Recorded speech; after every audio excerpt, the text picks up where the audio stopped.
Hi, everyone. Welcome to Poet. I'm Radha Marcum, and today I have the pleasure of talking to poet Joanna Fuhrman, who is the author most recently of Data Mind.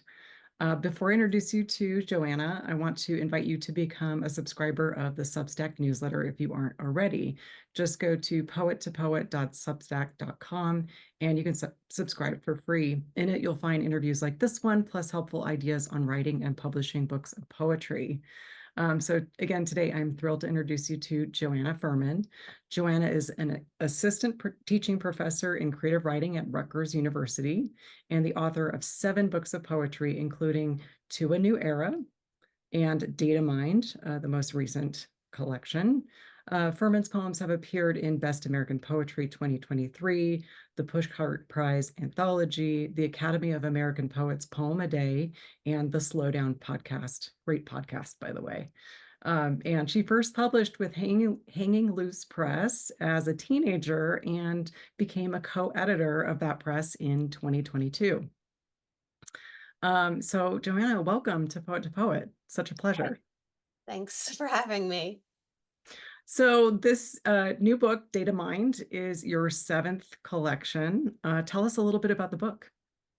So this is the first time I've written a themed book, which is different for me. So all of the poems in the collection are about the internet in different ways, or what it means to live life online. As it says on the back, I actually kind of want to read what they wrote in the back. It's sort of a combination of what I wrote and what the publisher wrote. It's a collaborative process, but I'll read what they wrote. Yeah, Okay. please do. And I can talk about it. I can pause and talk about it as I read. Perfect. So Joanna Fuhrman didn't grow up online. Her generation entered the digital age as adults with optimism about the possibilities it would bring for community building. In the alien landscape of the internet, they indeed found moments of joy and connection, but they also watched and anguished as what had been sold as a utopian space instead magnified the anti-democratic demons of necro-capitalism. So that's sort of, I could read the rest, but that's sort of basically the themes. But I think it also, that part kind of stresses the fact that I'm like an older person. I'm 52. I'm Gen X. So even though this is a collection that's not autobiographical, I think the fact that I'm older influences how I see the internet.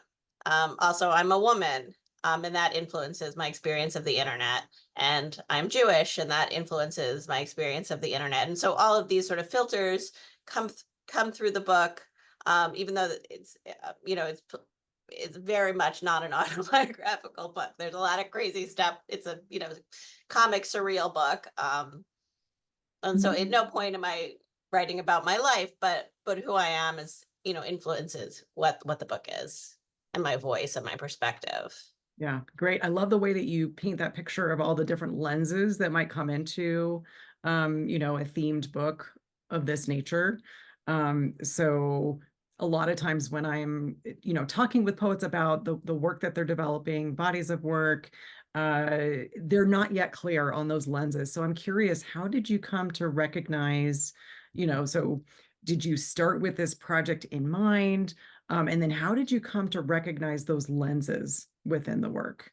I think it was pretty organic. Like I didn't set out to write a book about the internet. I just was writing poems and the word algorithm kept coming up. I was also writing them in kind of a mad state in the middle of the night when I started. I would just wake up, look at my phone, not wake up my husband like who was next to me and just type random stuff on my phone and then sort of look at the language and try to figure out what I was doing.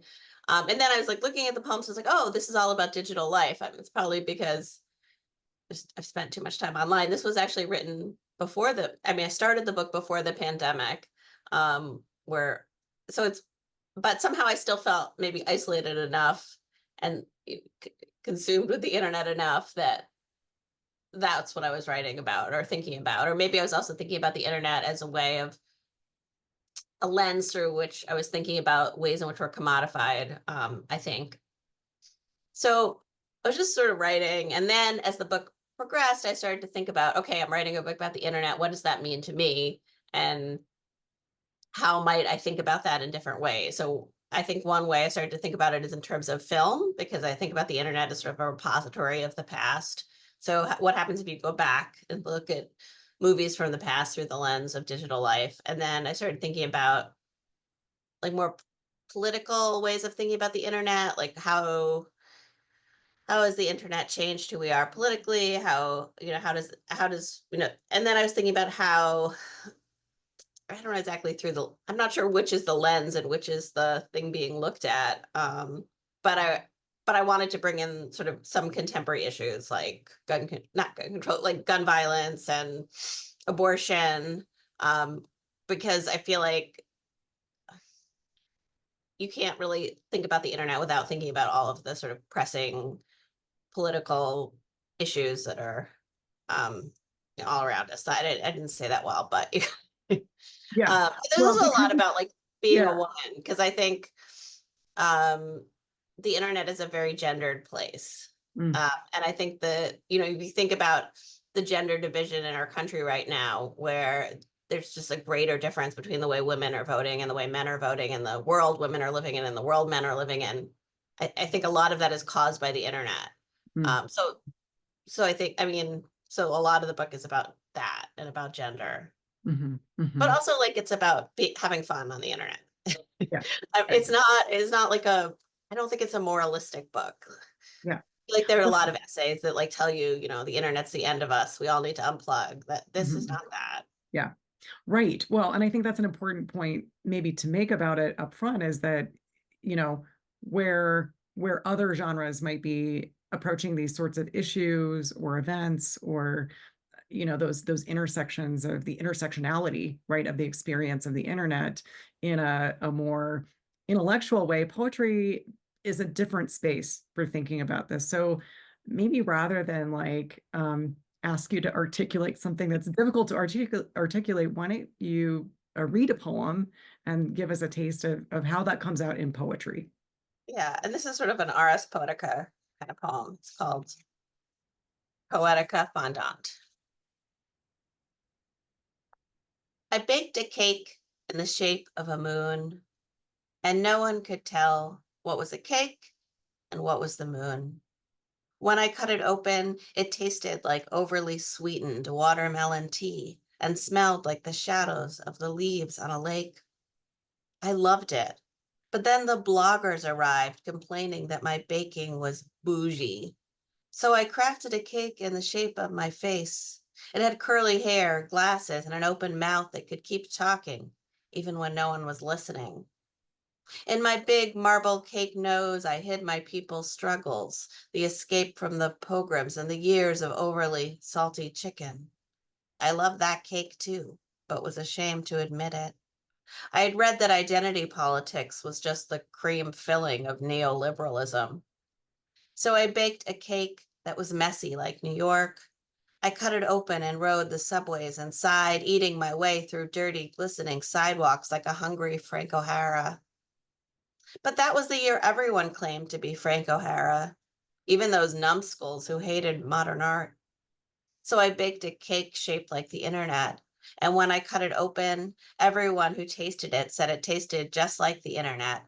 And I kept eating it and eating it and eating it in a kind of durational performance until the cake itself was the internet, and I myself the somewhat delicious crumbs. Yeah, it's just it's so uh like delightful in the way that it brings out this sort of absurdity of what the internet is, what it's become, like you were saying earlier, all these things that are kind of thrown into it.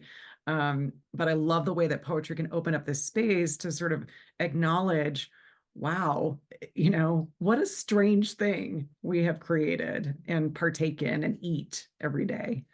Yeah.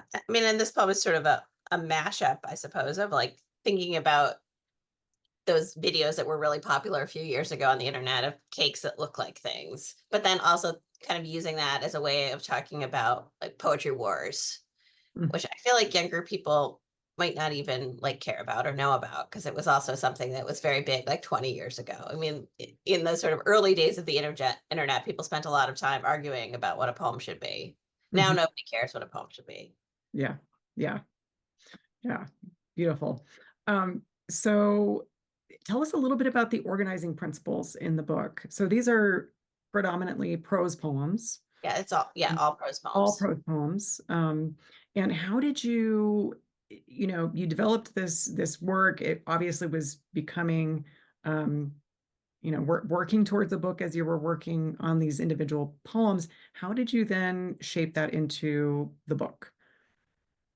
Um, it kind of went through a lot of changes over time. I think I had this idea when I started because I'd never written a poem without section. I mean, I'd never written a book without sections, and I wanted to write a book without sections. It would just be like an onslaught.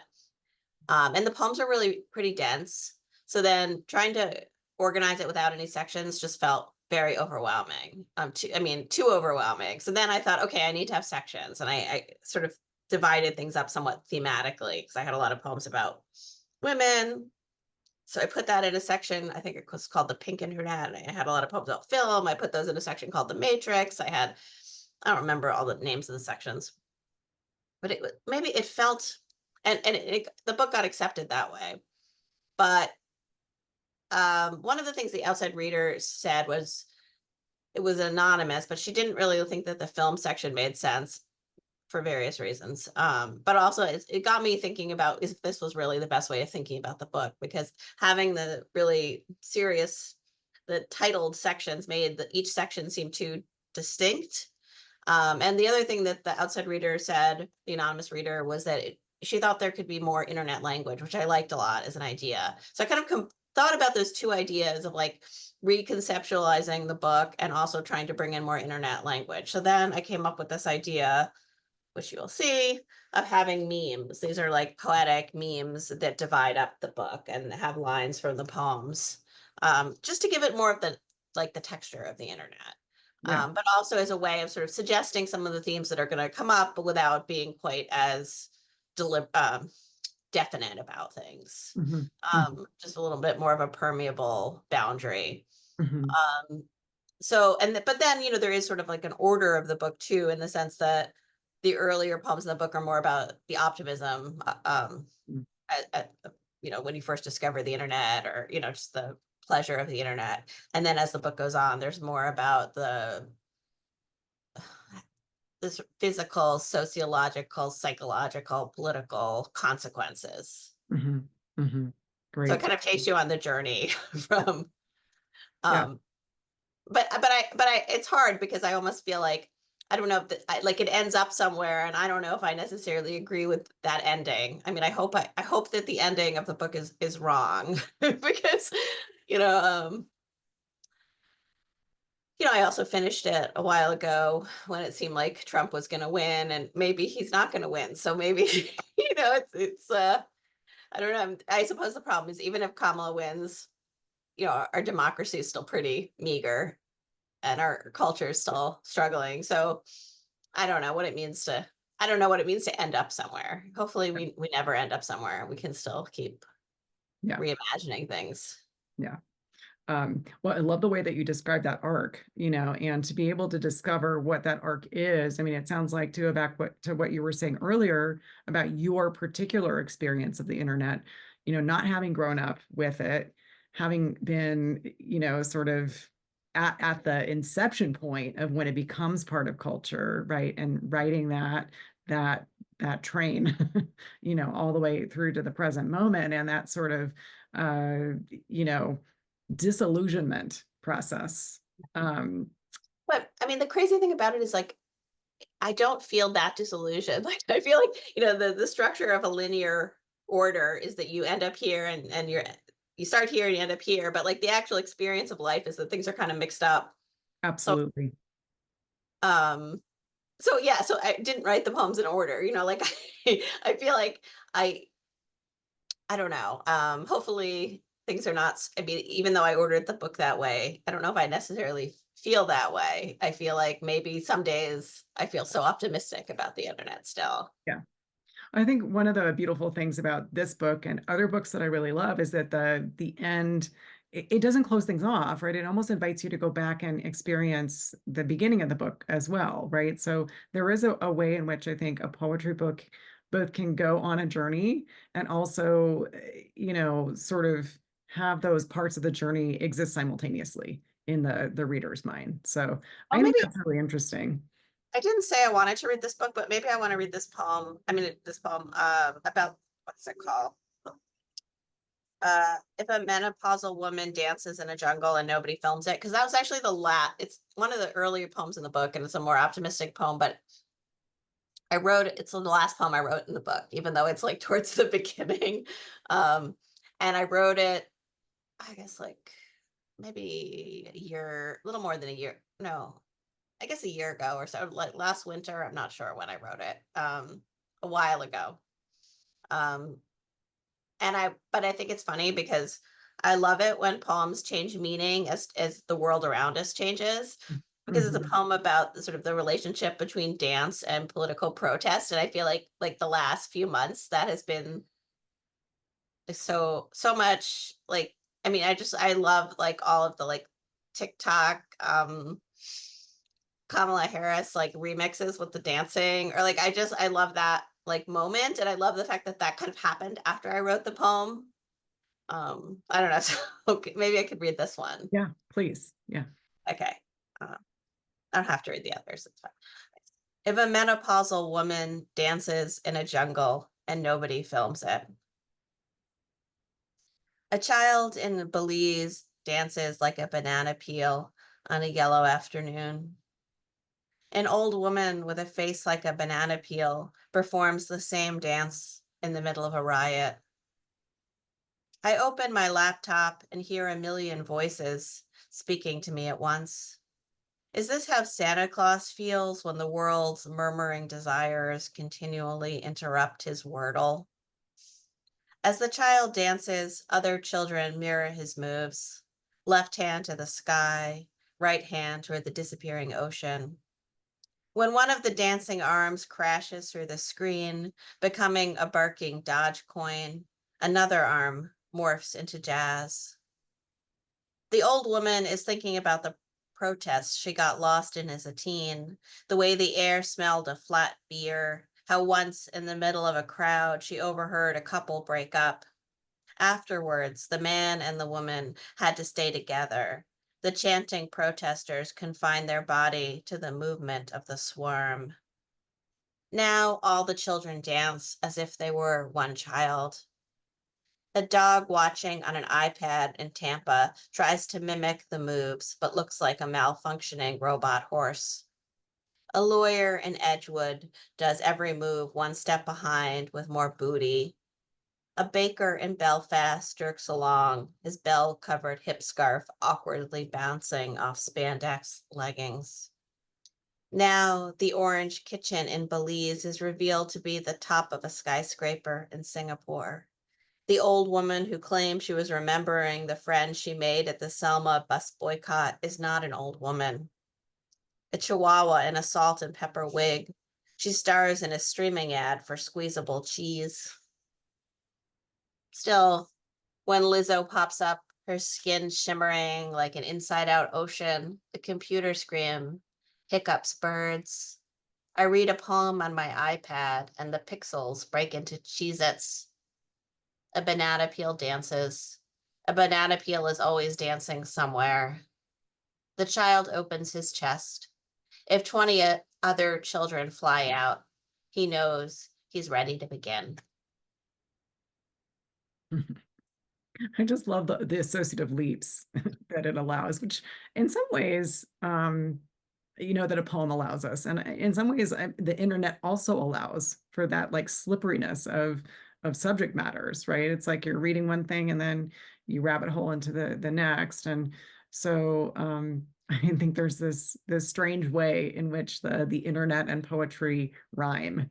Yeah, totally. I wrote an essay, which I still haven't placed, about ways that poetry predicted the internet, and kind of like thinking about how the poetry I love has all the qualities of the internet. That's great. I love that. Um, so one question before we move on to another area that I want to talk about with you, which is your role as an editor. Um, Tell us about the title. So data mined. Obviously, we're getting you know, data is very much internet language, and then we have mind, which both has that sense of what we think of as our mind. But then I'm hearing the pun in that, mind as an MINED, right? Mining data, which is a big part of what happens on the internet. So just tell us maybe a little bit about how you arrived at the title. There are poems in the book that have that title as well, and what that title you hope gives readers. That's interesting. I came up with the title so long ago, kind of early in the process. I think because I had so many poems about the idea of algorithms, that the idea of yeah, like that data mining, as in gathering one's data for the corporate goal or whatever. So that was such like a theme of the book that I'm not sure how I thought of the title, but it was very early in the process, which is different than how I normally work. I feel like most of the books I've written have like one title when I start and a different title when I end. Yeah. Uh, but also it's just different because I've never written a themed book before. Hmm.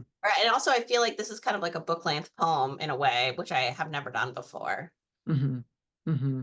Was that exciting to It was, be? yeah, yeah, definitely. I mean, it feels much more like a book, because as opposed to, I mean, I guess everything else is like a collection. And I don't know if I'll ever write like a book again, but Mhm. it was like a fun project because then I kind of knew what had to do in a way. Like you never know what you have to do when you write a poem. It's always like going into the unknown, but a little bit more than now. I'm very unsure of what I'm doing. Yeah. Yeah. Absolutely.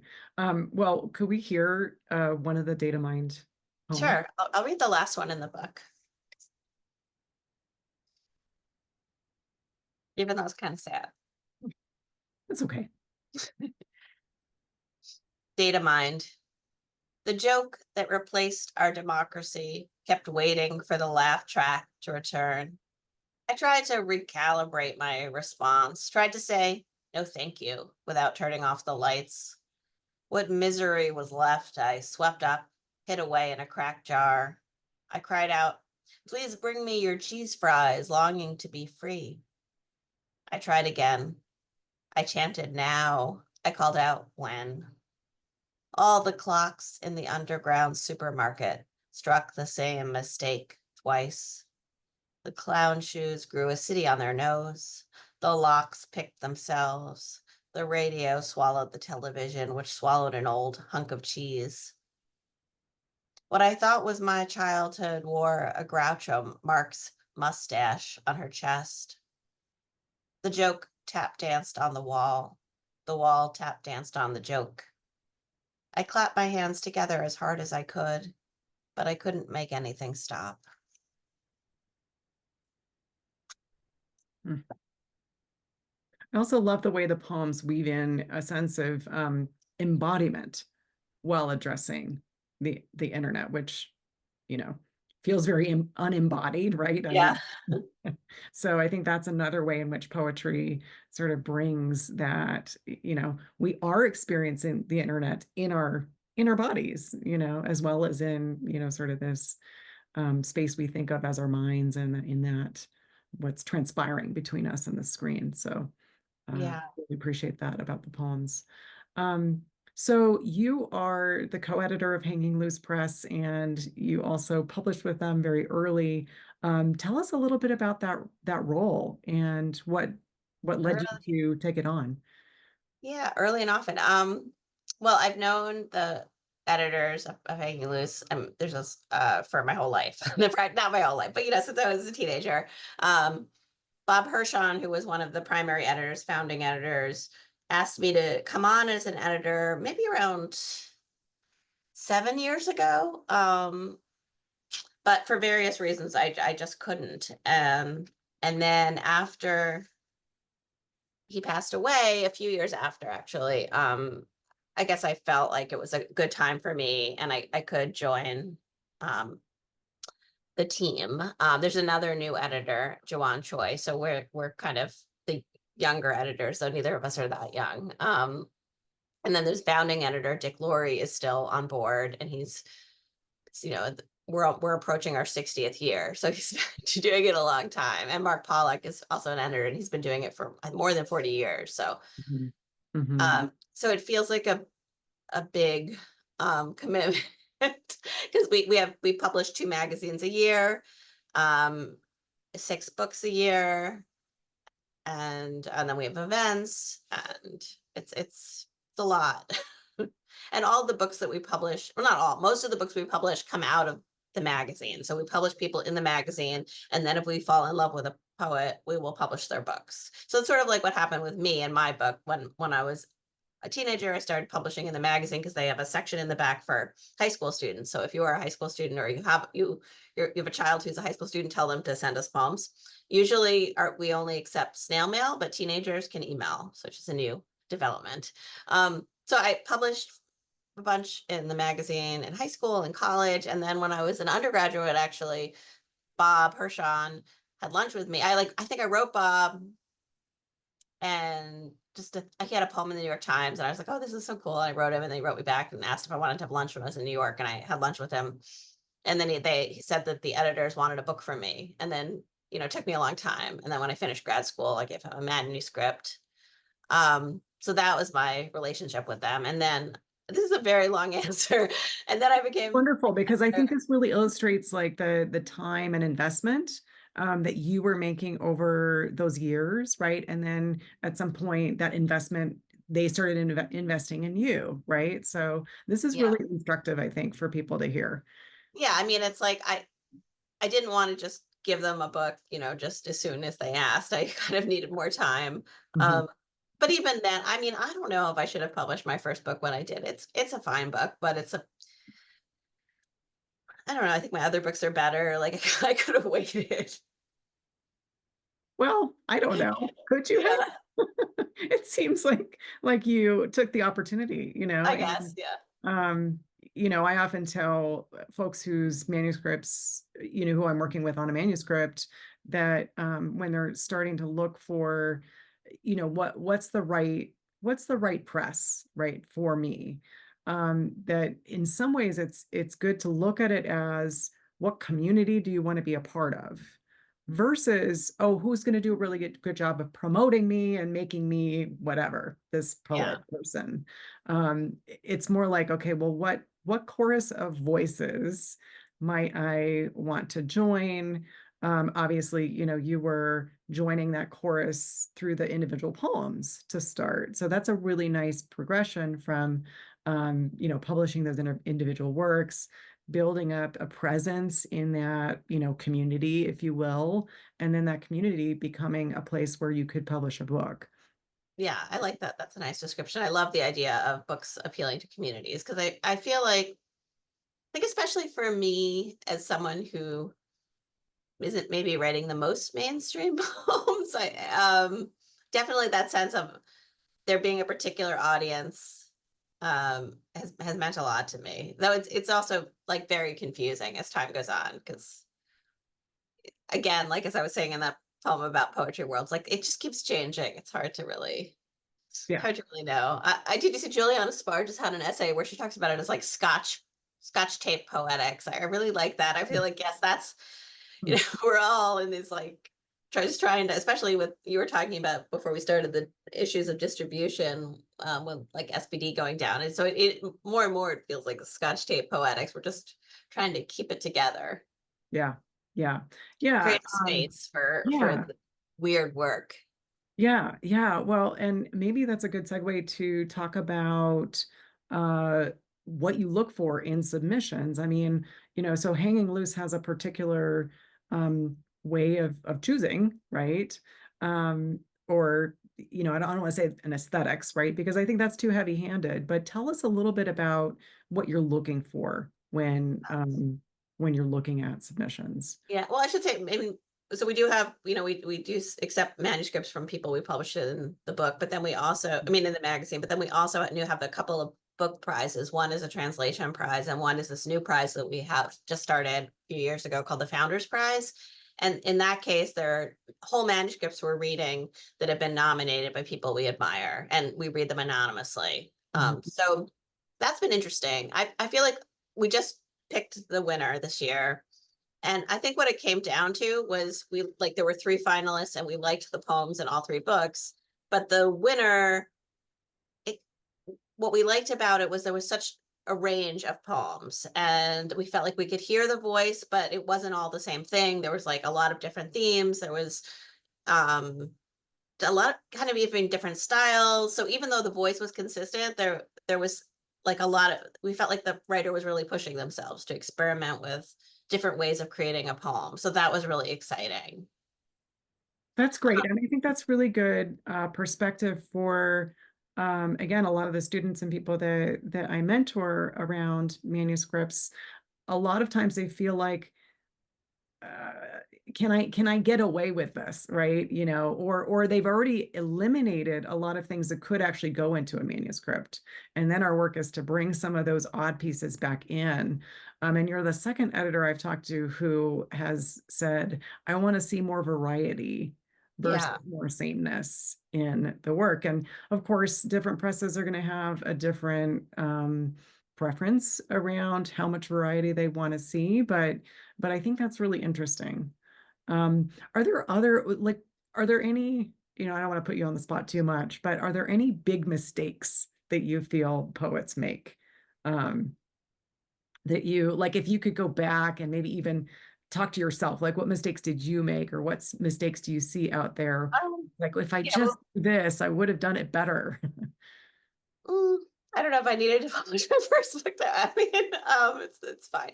Uh, But in terms of, like structuring oh, or I see. Yeah. titling or, like maybe more nuts and bolts. Right. Right. I mean, I have my pet peeves, but I feel like they're very particular to me, and other people might like them. So I don't know if I necessarily want to have a universal statement. Mhm. I mean, I personally do not like poems that are overclosed. I really hate it. I really hate that feeling that I hate poems where it's like a top that's gonna wind up and wind down, where you set something up and then it ends up where you expect. I personally have such a dislike of those that I do not feel like other people have. So I I don't know if I would say lots of those poems get published. So obviously some people like them. Yeah.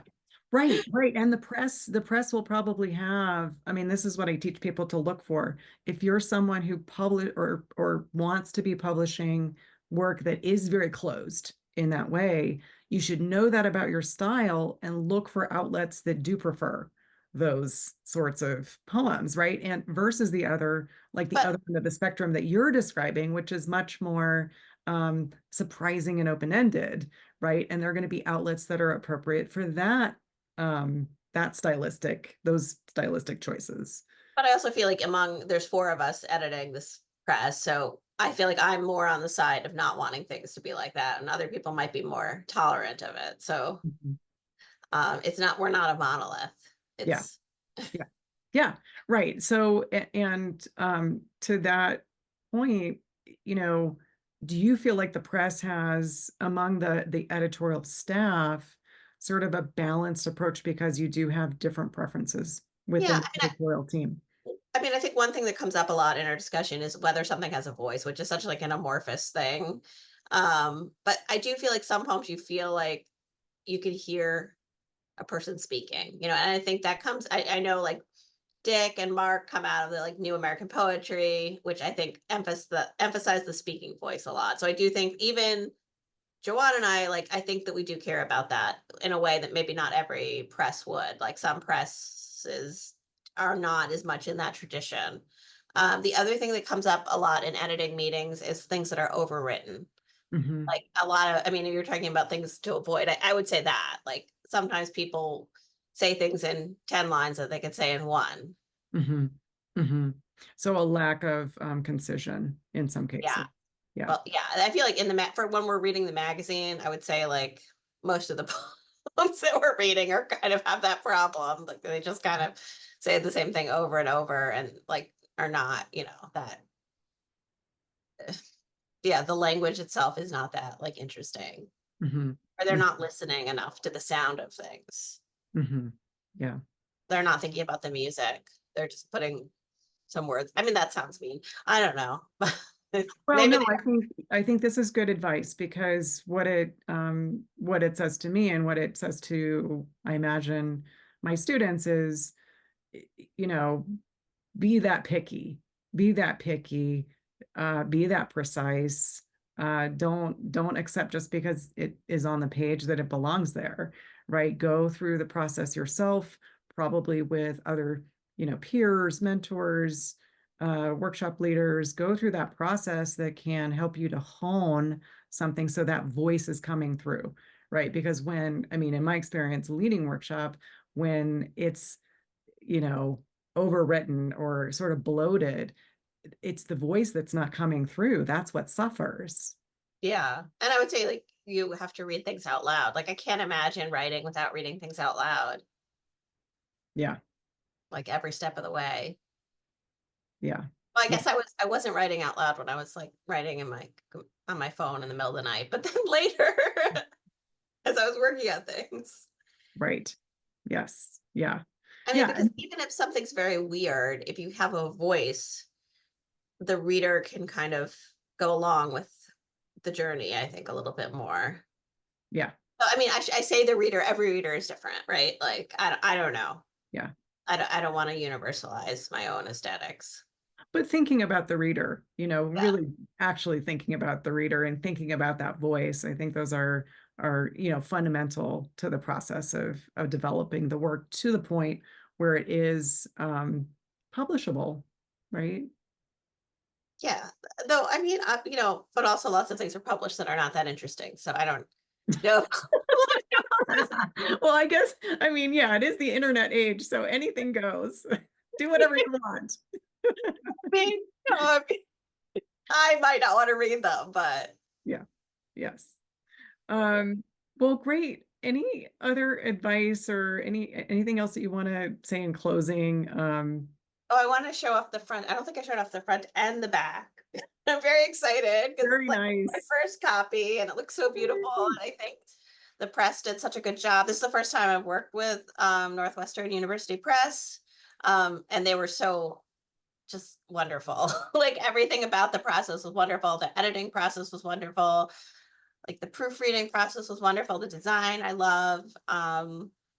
Yeah, so it's been great. Even though, I haven't gotten my box of books yet, but I'm still just like so happy. Yeah. Yeah, it's such a good feeling to have the actual book in your hands after all that work. Yeah. Yeah. And yeah, so yeah, I'm so grateful that I get to talk to you about it. This is the Yeah. first interview I've done with like the book in my hand. So I don't know if I'll do more, but Yeah. hopefully. Oh, So I haven't even read the poems before with the book in my hand. This is the first time. uh-huh. Yeah, right. And it's like a different experience because usually, if you've been reading from them as printouts, if they're like loose sheets, and then Yeah. trying to open the book to the right page. It I looks love it. Yeah, they made the memes look more memey for me, the designer. Like I did my own version, but then I said, well, can you get the designer to make it look more like a meme? And they did. That's Which, great. That's yeah. great. And I think that's another point that I would just underscore for folks is that the process of working with a press isn't as always as smooth as what you just described. It Yeah. sounds like they were really good. They were really good collaborators, right? And I think Yeah. that's an important thing to consider. Like when you're looking out at presses, if you know somebody who's had a good experience, now that's going to be sort of on my radar, like, oh, well, I don't know what they're interested in publishing, but now I do know this information that Joanna had a really good experience working with them, which means a lot.